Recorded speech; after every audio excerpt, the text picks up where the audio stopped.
Бұл аламан бәйгелерде алдына қара салмаған қызыл ағаштан шыққан аңыз тұлпардың тағдыры.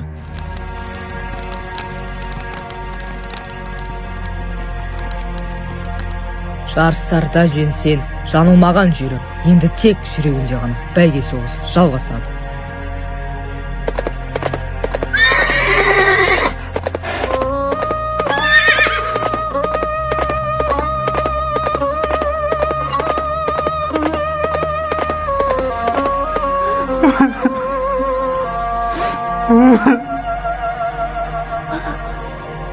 Тұяқының қалайша сөйлеймін, кеудем толып кеткендей төлегейім. Қара торғай қайда деп іздей келеді, сай болайын тартуы жебейді.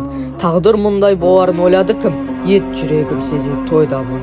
Төрт тұяғым тарпиды қара жер, шан тигізбес жаман дос қайда бұл? Сезем тойда бұл. Тағдыр мұндай болар деп ойлады кім? Ет жүрегім сезер тойда бұл. Төрт тұяғым тарпиды қара жер, шан тигізбес жаман дос қайда бүгін?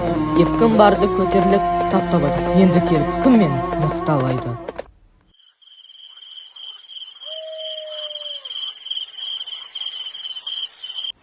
Бұл арманның аламанға сыйдырған тұлпардың соңғы монологы.